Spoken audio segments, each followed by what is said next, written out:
Të dashur qytetarë, në mbledhjen e Këshillit të Ministrave, miratuam aktin normativ të fundit të vitit për disa ndryshime në buxhetin e vitit 2025. Disa nga çështjet kryesore që miratuam nëpërmjet këtij akti normativ janë mbështetja financiare për familjet të cilat përfitojnë ndihmë ekonomike, si dhe për personat me aftësi të kufizuar apo kujdestarët e tyre. Masa e mbështetjes financiare në formën e bonusit të fund vitit do të jetë 15.000 lekë apo rreth 150 euro.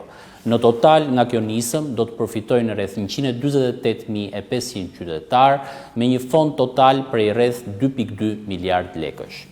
Një nga vendimet më të rëndësishme të ndërmarra nga Këshilli i Ministrave lidhet me përdorimin e fondeve nga ana e ministrive apo institucioneve buxhetore.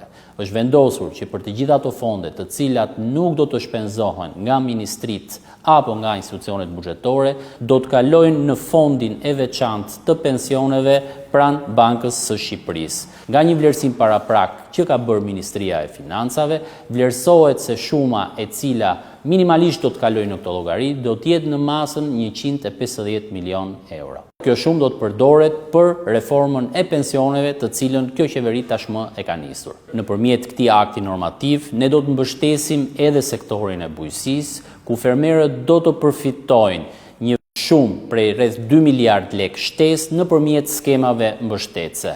Në total, fondi i alokuar për vitin 2025, ku fermerët kanë përfituar drejt për drejt nëpërmjet këtyre skemave mbështetëse, shkon në masën 6.4 miliard lekë, krahasuar me 5.3 miliard lekë që ishte në vitin 2024. Shëndetësia është një tjetër sektor që do të mbështetet nëpërmjet këtij akti normativ, ku do të përfitojë 18 milion euro shtesë mbështetje për ilaçe nëpër spitale.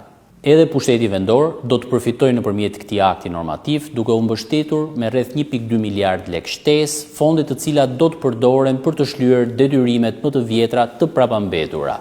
Në total, vlera që po ja alokojmë pushtetit vendor është e barazvlefshme me rreth 40% të totalit të detyrimeve të prapambetura që kanë këto bashki.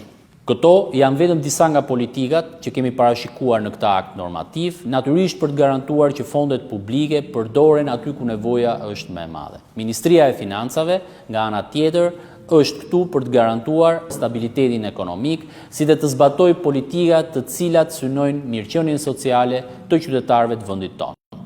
Ju faleminderit.